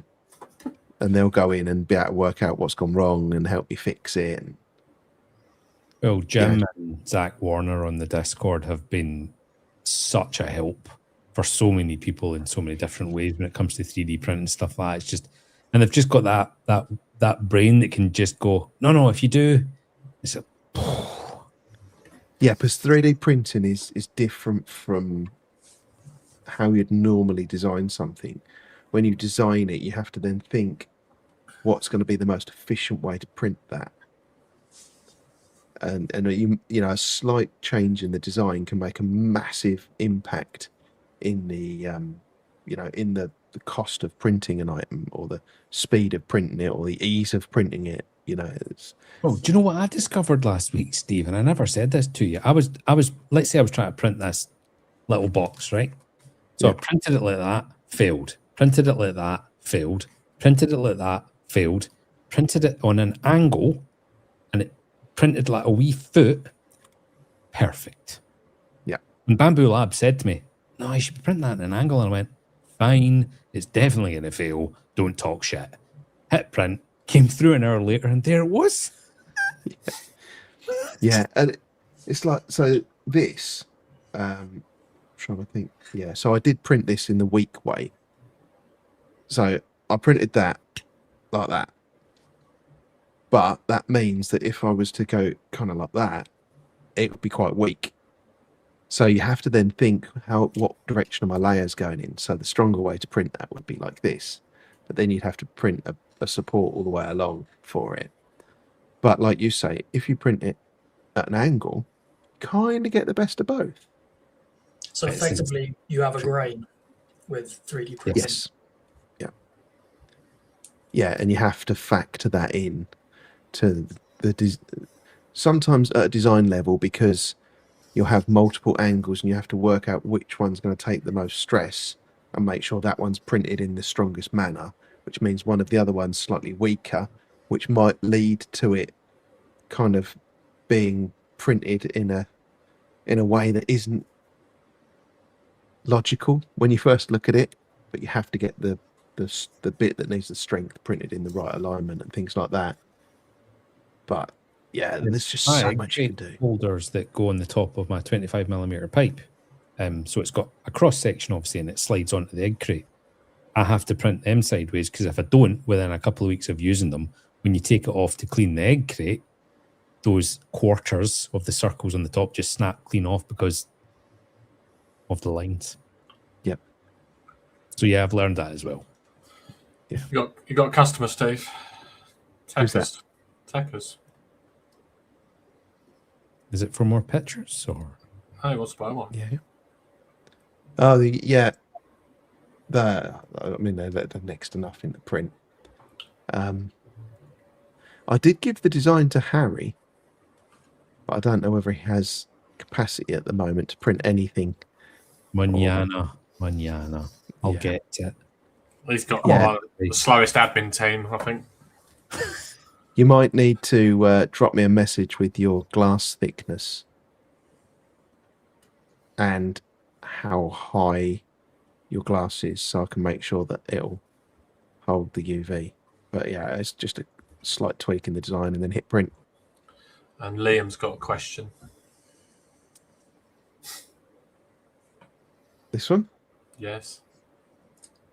Ooh, So here we go with the old wave return subject again. thingamajig. That's not the one I was picking out. The one Oh, below. I thought you meant the pollen one. Yes, that's the one I meant. Get on Amazon and look up a company called Live White, and you'll get a little pollen filter for 40 quid. That's what Bernadette got me for my birthday last year, and it has been incredible. You take the filter out every 6 months, and the amount of stuff stuck to it, pollen at this time of year, is incredible. Live Bernadette bought you a White. pollen filter for your birthday. LEVYT. You got a pollen filter. for your birthday, OIT. LEVO. Live White. Okay. I thought you said live white. I thought he said Live White as well. I was like, it's a bit racist. Oh. fuck's sake. Yeah, the amount of pollen it sucks out is bonkers. Show us, Steve. Which one is it? Cheaper than that. It's just a cylinder. It's just an upright cylinder by that company. Yeah, it's kind of like that £99 one, but that's obviously a really fancy one. Or they've gone crazy up in price, which is totally possible, let's be honest. This one's 42 quid if you have the voucher as well. That sounds about right. Reefing tax has hit that. And it is completely silent when it's on its lowest setting. So you can have it in your bedroom. Excellent. Let me add that to my list to buy later. Yep, I just set it on the table in the office and it just clears the air in the entire room. Was that the first one you tried? Yes. And you didn't have a noisier one before. I thought you told me you had a noisier one. Go on. Spit on that thing. I was going to look, wasn't I, at those bulkhead things. Bulkhead things. The one-way bulkheads. Yes. I'm not convinced. I reckon he's bought the wrong one. No, you see. Or did you buy a pack and only one of them was one way? Because like I say, I bought 20 of the connectors and only 3 of them they'd been packed wrong.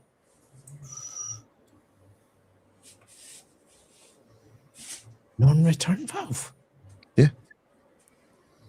And I didn't want that. I didn't spot it the first time round.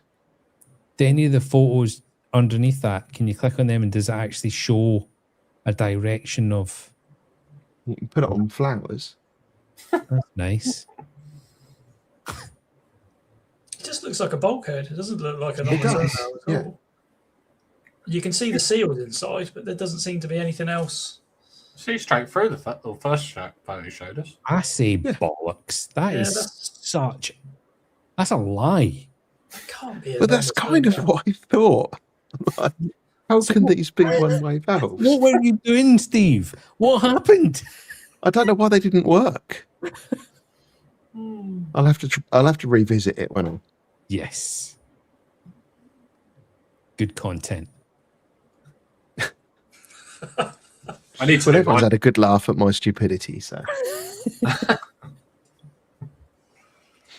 Oh dear. What about you, Matt? What DIY stuff have you been up to? Fuck all.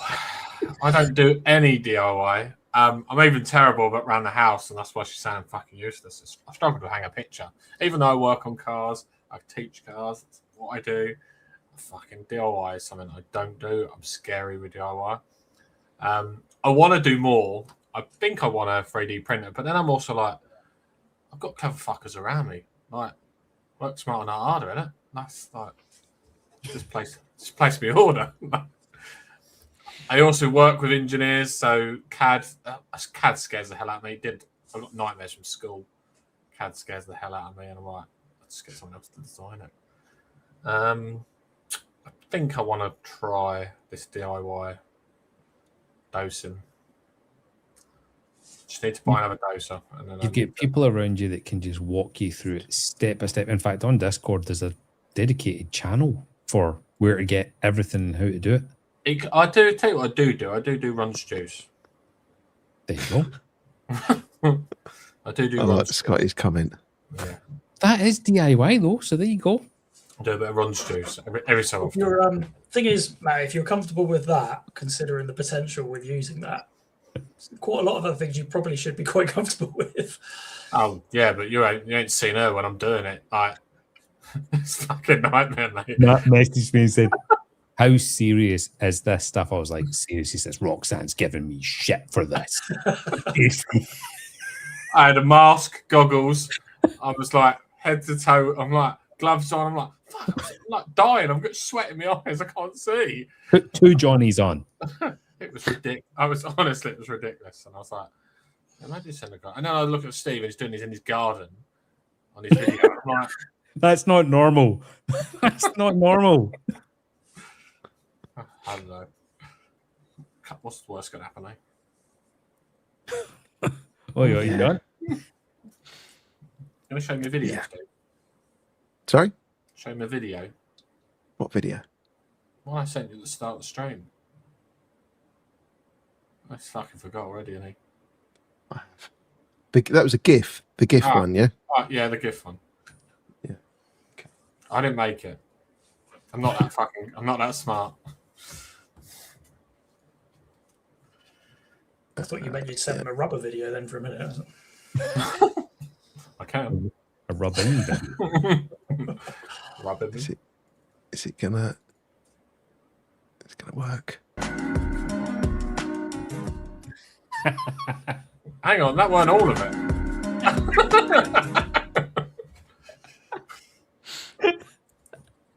Was it Liam? No. Oh, Nope. it's normally always Liam. Yeah. No, it wasn't. I got sent a brilliant one of Liam, but apparently he vetoed it and it is not allowed to go out in public. So, Ah. but I friend. very much enjoyed it, Liam. We're all friends, aren't we?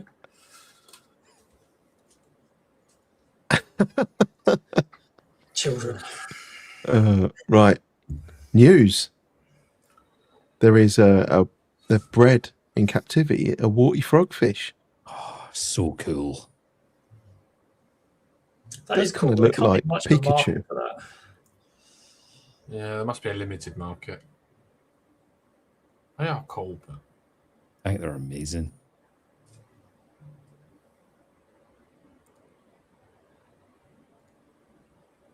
And there it is. How big do they get? A meter. You have to use the chodometer for measuring them. The TM. Yeah. Chodometer TM. There's also a reef meat. Yay! can't wait. And I should. I wasn't prepared. I didn't have the photo, did I? Don't forget the Friday before as well. Yes. Yeah. Friday night before at the. Mott? Yeah. More. Something starting with an M hotel. I can't remember the. Is it more? But it's spelt weird. MOUR. Yeah. Moor. Hmm. Ooh. Yeah. Come and get a herd in the moor. So we'll be there, and having a few beers. I imagine not too many though, because we're sensible. No, not doing it. You gonna buy anything, Ron? Do you reckon? Does he do? Buy anything? Yeah. Probably not, because a few people have told me they're bringing stuff for me. So, and I've already got fuck all room. So that's the problem. I've never got space. But he sells your corals. Yes. Why don't you get a 3 meter long tank? I was just going to say that. I know, You're friend. perfect. Got the space. I do have the space. I'm not going to lie. I can't deny I've got the space. Yes. And you've got a tranny, you can go and pick it up, haven't you? The van's not big Got enough. that sort. Yes, strong tranny. The van is not big enough. No. Oh. It's a short wheelbase. I've already placed the order. It's on its way. Oh, exciting. I've got the forklift, so I can unload it. Imagine if it just turned up. Imagine if Rob just went, sod it, he's having it. That's definitely the sort of thing he would do. Did I ever tell you the day that... So he was... People have this thing where they give out my PayPal and then people randomly send me money to annoy me. Rob just one day sent me money and just said, fuck you or something. Basically, fuck you. It was like 50 quid. I was like, what are you doing? Crazy. So Yeah, we'd love to see you at the reef, mate. Everybody. If you want Yes. to come and join us. There is going to be some fun and games. I do believe Claudia Water's going to be there. No way. So Oh, for fuck's sake. Scotland's funniest is going to be there. yeah. See, that's actually flattering for you, Steve, but I look like, fuck me. I look like a bin man. The problem is, Ron, that is just your face that I've swapped over with the I picture. know. That is the scariest thing. So yeah, come see us at Mansfield. We might look like that. I have told Ron he needs to buy a No, wax jacket, I am not dressing as Ronald Clarkson. There's no way. a pillow in around your stomach, make it Oh. look bigger. Did Right, I tell Rolf. you I got a package today from Harry? Did I tell you what the postage? So you guys just love this. Ronald McDonald, and then underneath that, instead of Eden Garden Centre, he's loving it. Postman loves coming to us. I bet your staff. Yeah. I've already thought of the next address label that I'm going to be sending. You even did some weird David Cameron politician one. I'm talking about like address label when I send something to you. I've got the next idea in my head. But yeah, I was trying to do Scottish people. And Susan Boyle, yeah. Like the Susan Boyle one, but I got what's her name? The female politician woman. Oh, Sturgeon. Yes, Nicola Sturgeon. Colony. And I got the picture and I said, put this guy's face on. But I didn't stipulate which one, and it put you on David Cameron. So there's a picture of you and Nicola Sturgeon walking down the hall somewhere. Creepiest thing is Nicola Sturgeon does come to the garden centre. You should show her the picture and say, do you remember this? Probably See not. what she says. She live local then, Ron. Her mum and dad live local. So when she comes to see her mum and dad, she comes in with her mum and dad. Has a cake. Did you get her to cut the ribbon to open the garden centre? No. You could do that for the new building. She could. No. Would you like Fanny Lennox to come and open it? I would love Fannibal Longcocks to come down and cut my ribbon. I did get the exclusive Fanny Lennox sticker today. Wow. Yes. Now, the funny thing is, I actually ordered a load of those stickers. And I thought, I'm not going to put them with the rest of my stickers because they're special ones that I'm not just going to hand out. But I can't fucking remember where I put them. So I've got like 20 of them I got done when I got my last sticker run done. And I don't know where they are. I can't remember where I put them. So it's just a whole load of Fanny Lennox in a drawer somewhere. Yeah. Just blame your kids, Steve, like Scotty. It's like, kids have had that. Oh, yeah, the little buggers. Yeah. No, it was there the whole time. Whole time. Yeah.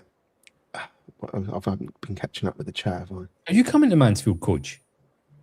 No, I can't make it. I'm on shift. Boo. Ooh. Rather is. Can't you just call in sick? Not really. I mean, maybe not high now, level, but... Steve, it's not something we kind of do. Oh. Okay, fair enough. Melinda wants one of your stickers. Yeah, well, I didn't send one to you, Melinda, because I can't fucking find them. I don't know what I've done with them. Put them somewhere safe. So I actually got told the other day there's a guy called Roscoe's Reef in the UK. And he's been doing these sticker swaps with people all over the UK. And he messaged me and he's like, yeah, we'll swap some stickers. So I swapped stickers. And then it turns out that, because I gave him a load of them, he had some extra. And he said, I'll send them on. I'm sending one to America to this person called Alyssa. And I'm like, well, I know who that is. He's like, yeah, she sent me a load of stickers back. I'm like, she never sent me any fucking stickers. He's like, oh, I'll give you one of the extra ones that she sent me. I want a big. But he's going to Mansfield. I want a big potato sticker, Elisa. Come on. Yes, we need a UK distributor. Do. Send a whole load of potatoes to me and I'll spread them out. So they've gone over to Australia as well. What? Unbelievable. Favoritism. Be having words. Yes. Yeah, we could have just got them off of Melinda at AAC. Yeah, she was there. Oh, Elisa says, I know it's coming, getting box ready for Ron. Yes. Is that in later on? Or Steve and Mel, she says. Sorry, Steve, I'm Excellent. reading out your comments. My apologies. That's all right. How rude. No, don't worry about it. Saves me a job, and I'm not very good at it. So Apparently, Dave says the guy at Mansfield is getting a marquee. Yeah, so the store, Mhm. I've been told, is really, really small. So he's doing food sandwiches and things like that. He's also getting some sort of gazebo tent type thing, so with tables and chairs outside. So there will actually be plenty of space there for, because it's going to be quite busy. So, will he have a bouncy castle? well, There'll be a clown there. Be a few. Big clown. Sorry, Steve.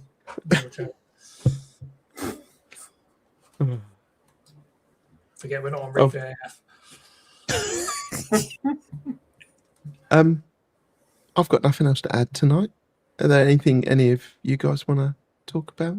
Coach, if You you got a say? 3D printer, I have not. No, I have thought about getting one a couple of times, but they're really noisy as well, aren't they? So I'd have to leave it in the garage, and then I won't be able to keep an eye on it. I thought they were pretty noisy. It depends. you know it's there. Yeah, I mean, there's no getting around that. But The P1S and the it's the P2S now, but you can't get the P1S. Yeah. And the P1S sounds a lot like penis, doesn't it? well, yeah, like this paper on coral spawning from penis. Peanuts. But you can put it in 50% mode, and it's called silent mode. I mean, it isn't silent, but it's pretty damn quiet. You probably wouldn't want to sleep in the same room as it, but it's not going to bother you if it's in another room.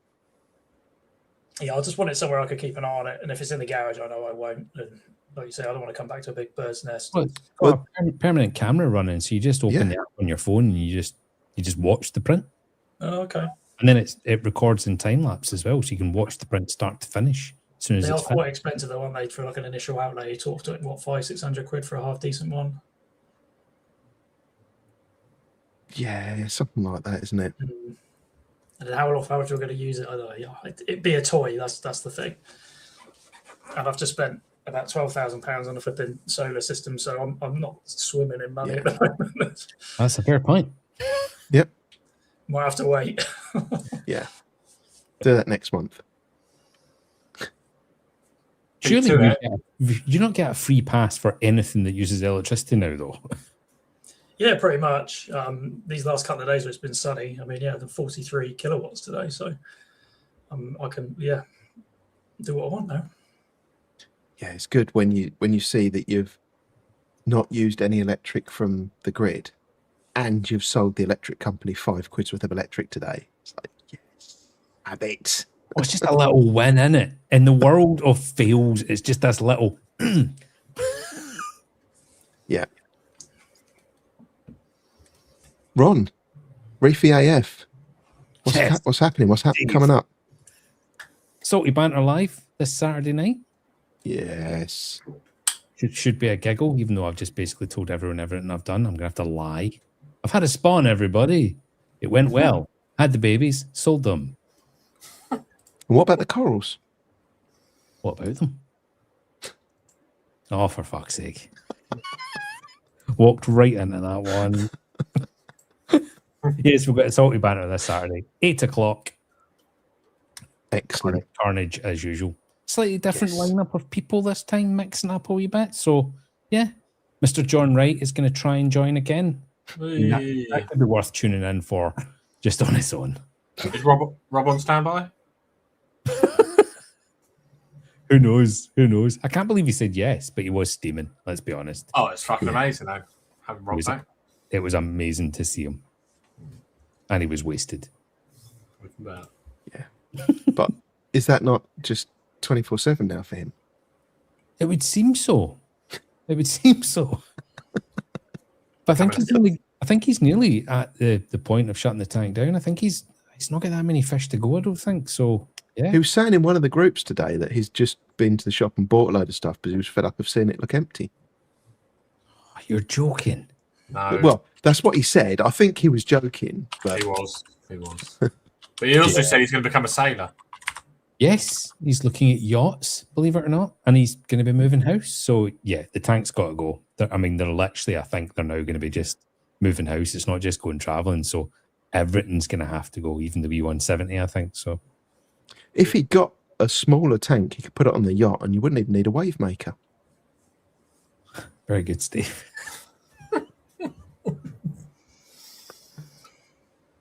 Okay. Well, I've got nothing else to add. If there's nothing else any of you guys want to talk about, we'll. What's next week, Steve? Yes. It is Ipswich Reef's tank. It is. So I'll be looking. At who you visited? Yes. Yes. And spoiler alert, his tank makes my Reefer 250 look like I hadn't even bothered putting coral in it. It's full. It's very full. Yeah. Lots of nice coral. Chonky, is it? Yeah, absolutely rammed. I think. Rammed. Were you jealous, Steve? You were like, Yes. oh. Yeah, it made me a little bit like twitchy, thinking I've got all this space I need to film. Yeah. Before we wrap up, then, has anybody else had any random coral deaths recently? I've had 2. Okay. Just a few people I've spoken to are talking about it again. It's just a springtime thing. It's so strange. Yeah. But Liam was talking about it, wasn't he? But Oh, was Liam being serious? I can't tell. I think he was. Yeah, I think he was. So he's It's lost a couple of corals. SPS, I'm guessing. Yeah. I'm trying not to read the comments and say them out, Steve. It's your stream. Yeah. Well, we're at the 2-hour mark now anyway. So, thank you very much, everybody, for tuning in. Thank you, Koje and Ron and Matt, for joining and telling us all about what you've been up to. And I'll see everybody next week.